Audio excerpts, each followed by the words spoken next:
Agora 10 horas 39 minutos e nós estamos vivendo o tempo da Quaresma, um período especial de reflexão e preparação para a Páscoa.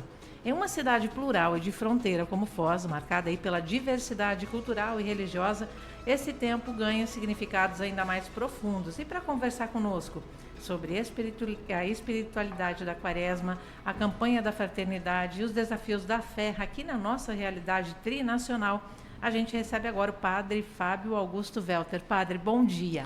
Bom dia, Cris. Bom dia, Guilherme. Bom dia a todos que acompanham a CBN. Muito obrigado por estar aqui conosco, Padre.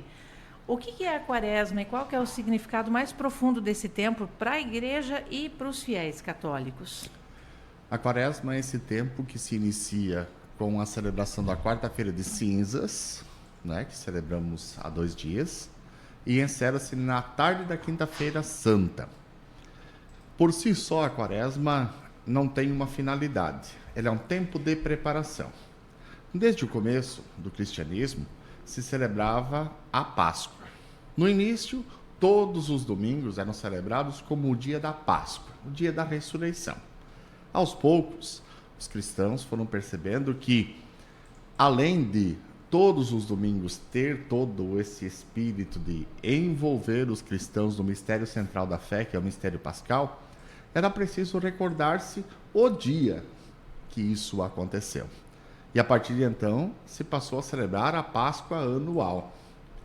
E como preparação para a Páscoa, dado que ela é a festa central da fé cristã, aos poucos, no século II, III e IV, foi se organizando este tempo quaresmal inspirado nos 40 dias que Jesus ficou no deserto, em preparação para iniciar a sua missão, mas também inspirados nos 40 anos que o povo de Deus percorreu o caminho do deserto depois da libertação do Egito, que foi a primeira Páscoa celebrada, né, para então entrar na Terra Prometida. Então, 40 dias, tempo necessário favorável.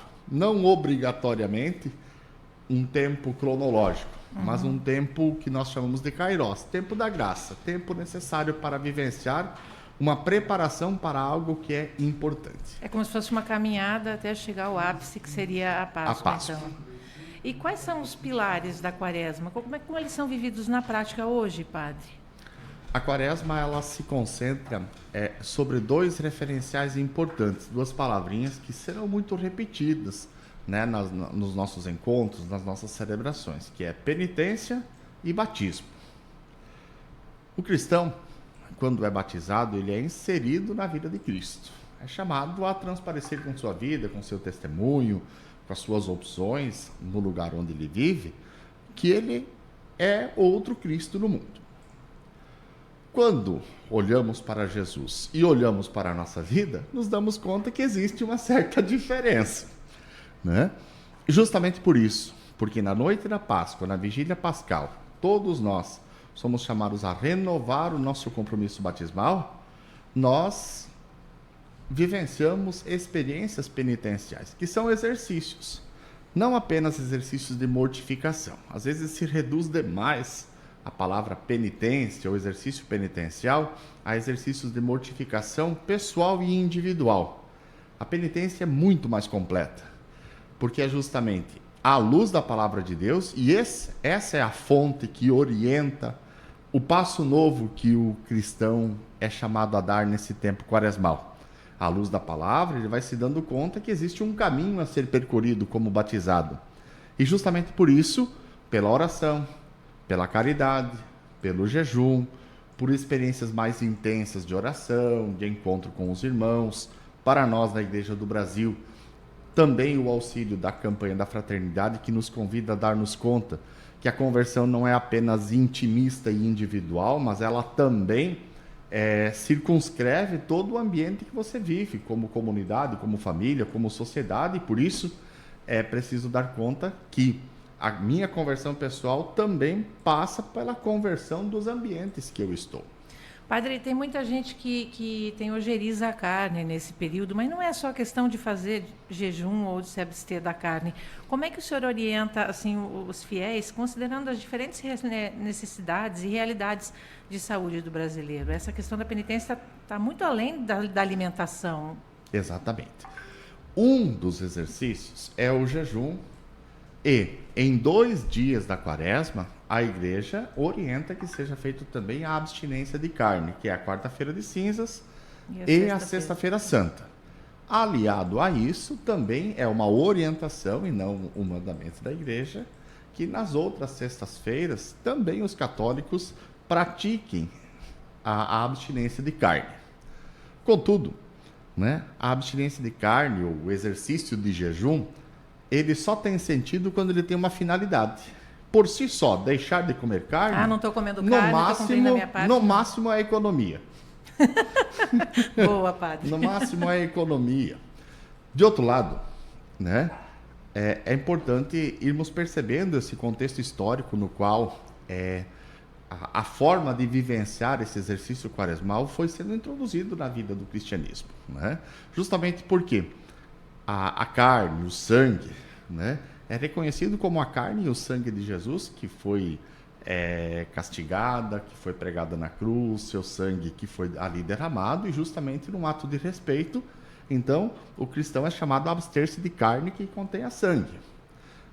A partir daí, na tradição da cultura judaica do tempo de Jesus, a comida comum da grande parte das pessoas era o peixe, né? Carne branca, carne sem sangue. Por isso, então, para substituir, se poderia comer a carne branca. Mas, sobretudo, porque era a carne comum. Né? Se a gente quisesse fazer uma transferência de tempo e de história e de cultura, qual é a carne comum que uma pessoa pobre, normal, come hoje, quando come carne? Né? Frango, sim, a gente poderia dizer. Contudo, né, a igreja segue essa orientação, então não agora precisa comer peixe. Se eu fizesse uma pergunta para você, Cris, para você, Guilherme, para você que nos está acompanhando, quando você come peixe? No dia a dia? Aqui quando no você vai no restaurante, mas eu tomar um procuro lanche, comer em casa, volte e meia. Né? A gente tem de vez em quando. É. Mas a grande parte da população não. Come num momento de festa, então, não é que a igreja diga, você tem que comer peixe. Né? É uma possibilidade.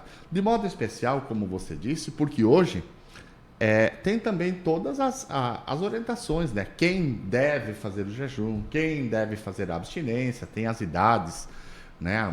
Uma criança não é obrigado a fazer o jejum, um adulto idoso acima de 60 anos não é obrigado a fazer pela condição necessária. E, sobretudo, né, justamente porque hoje a gente sabe que muitos tratamentos de saúde pedem, né, a proteína ou outras formas, sim, que a pessoa precisa alimentar-se. Então, ela pode substituir, desde que não seja nos 2 dias de preceito, que é a quarta-feira de cinzas e a sexta-feira santa, a substituição da abstinência de carne por outro exercício penitencial. Rezar o rosário em família, participar da Via Sacra, todas as comunidades têm nesse tempo quaresmal a experiência da celebração da Via Sacra, que é um exercício substitutivo. O padre, o senhor falou aí das mudanças da quaresma ao longo do tempo. Antigamente era toda sexta-feira. Eu lembro, quando eu era pequena, que não podia ouvir música alta, que ninguém podia sair no fim de semana. E a gente vê que vem mudando, vem se transformando nesse mundo que se transforma também. Como é que a igreja faz hoje para viver a quaresma e atrair os jovens, principalmente nesse mundo tão acelerado e com essa transformação digital que a gente está vivendo? A quaresma tem uma espiritualidade característica, que é a espiritualidade do silêncio, porque só se pode escutar quando a gente fica quieto, né? E esse é um referencial, seja o ficar quieto externamente, para que daí também internamente a gente consiga silenciar e dar-se conta daquilo que o Espírito de Deus, por sua palavra, está nos solicitando num caminho de conversão, de vida nova, de mudança de mentalidade. Dito isso, né, com essa espiritualidade que vai nos movendo, um primeiro referencial que eu diria é que cada um tem que tomar consciência do que quer. Né? Eu posso estar no mundo barulhento e estar vivendo de forma serena. Eu posso estar no mundo corrido e dedicar os meus momentos em que eu paro, que eu desligo a internet, que eu desligo a TV, que eu rezo, seja às vezes andando. Muitos se aproveitam do dos momentos de translado, até mesmo para o trabalho, para rezar o seu terço, para ouvir né, hoje o acesso. O Spotify Né? tem as A orações. gente tem o evangelho diário, outros momentos de oração, então a pessoa vai vivenciando esses momentos. Então esse é um primeiro elemento. Cada um tem que decidir viver.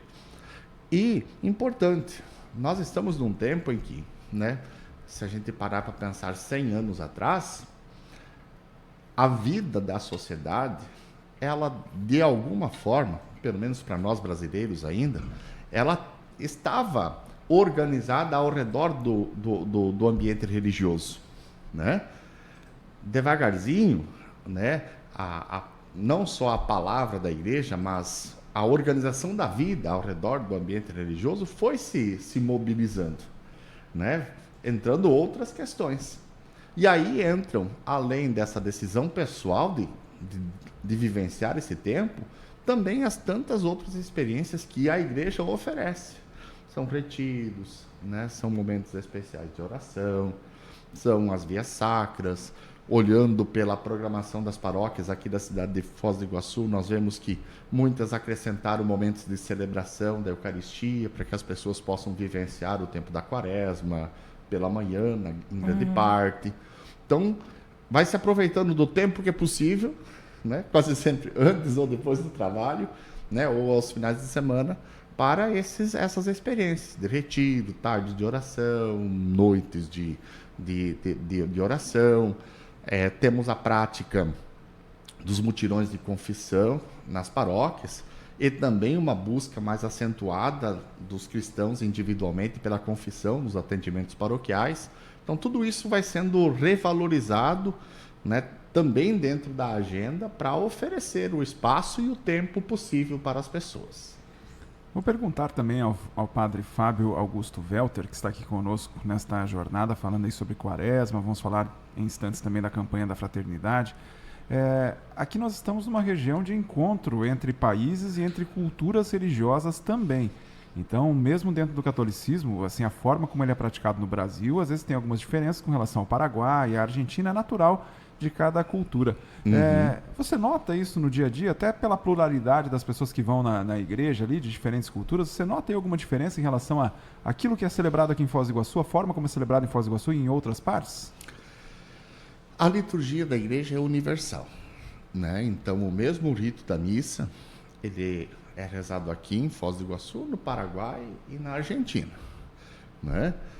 Existirão elementos culturais, né, elementos que são próprios de cada igreja local, que são as dioceses, que têm um espaço de autonomia para criar ambientes, experiências de oração, que serão próprios de cada um desses locais, né? Eu falo mesmo em relação aos fiéis, né? A forma como é vivenciada, aquelas manifestações mais populares ali do pessoal, né? Algumas são muito comuns. Na prática concreta, vindo às nossas comunidades, e eu só posso falar da região do Porto Meira, onde eu estou atuando, né? Quando a gente recebe estrangeiros, visitantes, né? Cada pouco nós temos missa. Esses dias atrás tivemos de poloneses, outros dias atrás de ingleses, outros dias atrás uma comitiva de portugueses. Eles vão se inserindo. Quando é possível que eles participem da nossa missa, no horário normal, eles participam quando é possível a compreensão da língua. Senão, eles rezam momentos individuais, né? Mas os aqui da nossa tríplice fronteira, eles se adequam, eles se adaptam, eles entram dentro daquilo que é a programação local. É o que a gente tem percebido. Ô padre, esse ano vem Quaresma junto com o Ramadã e junto com o Ano Novo chinês, né? Como é que o senhor vê essa relação entre as religiões, esse diálogo entre as religiões, aqui na fronteira especificamente? Aqui na fronteira, nós temos uma abertura e um diálogo extremamente pacífico e acolhedor. Todas as experiências que foram propostas, ou que mesmo nós, como Igreja Católica, fomos convidados, foi dentro dessa perspectiva. Cada qual tem as suas particularidades, seu jeito próprio de viver, os seus tempos fortes, mas há uma convivência muito próxima, um respeito muito grande, né, das instituições, uma abertura recíproca a se envolver em ações comuns, porque a religião não vive só para si, né? O ser religioso não basta que ele seja vivido numa relação intimista e pessoal com Deus. Ele também tem essas consequências locais. E nós temos percebido que há um envolvimento, há um interesse e há uma participação muito intensa. Em diversos momentos de oração pela paz, momentos em que nosso bispo Dom Sérgio constantemente aparece ali com os sheiks, aparece com outras organizações religiosas, né, o conselho de pastores ou com algumas igrejas, há um diálogo, uma proximidade muito grande, né, ao redor, né, de causas comuns, né, que nascem da inspiração da fé, ou a participação da igreja é animada pela fé, mas a ação que é realizada não é para trazer para dentro da igreja, é para gerar por uma vida causa para comum, todos. né? É o testemunho que a igreja é chamada a dar, seja para os que são seus, seja também para a sociedade, servindo-a. E falando em sociedade, a gente tem a Quaresma também, né, Guilherme? A campanha da fraternidade. A campanha da fraternidade, que nossa. acontece nesse período, né, promovida aí pela Confederação Nacional, né, dos Bispos aqui do Brasil. E esse ano o tema ele pega a questão da moradia também, né, um dos enfoques escolhidos, né? Cada ano, já desde o ano de 62, né, a igreja, nesse tempo quaresmal, inspirada pelos documentos da igreja, né, não é uma invenção da igreja do Brasil, é sim uma criação de uma ação evangelizadora, contudo inspirada pelos documentos do Concílio Vaticano II, que pedem que a igreja esteja em diálogo, que ela se comprometa, que ela se coloque como servidora da humanidade, assim como Jesus o fez. Quando a gente vai lendo o Evangelho, nós vamos ver que Jesus colocou-se sempre a serviço e teve pessoas que ele dedicava uma atenção privilegiada, que era quase sempre os excluídos, à beira do caminho, seja pela religião, seja pelo poder político, seja pelo poder econômico, e levava esperança a essas pessoas. É à luz dessas inspirações, das ações de Jesus e daquilo que a igreja nos pede, que a campanha da fraternidade passou a ser introduzida neste tempo, nos ajudando a perceber que uma conversão apenas pessoal não é suficiente, porque existem estruturas e existem realidades de pecado que precisam também ser convertidas, não por obrigação, mas pelo testemunho, né? Pela presença, por estar ao lado. E sempre 2 anos antes da realização, as pastorais, os grupos organizados da igreja oferecem aos bispos da Conferência Nacional temas possíveis ou necessários para serem debatidos. Esse foi acolhido, então, dado, né, os números que nós temos, né, levantados agora, inspirados também pelo último censo, do déficit habitacional, da especulação imobiliária que existe, né? Só a gente perceber que um número que foi aparecendo, 11 milhões de domicílios vazios e 6 milhões de famílias sem casa. Ou seja, só esses domicílios vazios poderiam também oferecer a oportunidade, ou ser pensado de forma estrutural, né, tudo isso como política pública. Então, aproximar-se das pessoas, reconhecer que são irmãos, né? Eu acho que essa pergunta é fundamental que seja feita para a gente não politizar a campanha da fraternidade, e essa não é a intenção dela, é um olhar de fé, de quem vive a sua fé e fala: quem é esse irmão que está sem casa? Né? Por que ele não tem teto? E nessa atitude de proximidade, como Jesus o fez, nós também vamos nos aproximando, estabelecendo diálogo e aos poucos percebendo, se houver a necessidade e a possibilidade de organizarmos, né, de levar esse problema local. E isso é importante, né? Cada igreja vai se aproximando do seu povo, do seu bairro, da sua cidade, e ali vai levantando problemas que, à luz dessa reflexão, vão aparecendo.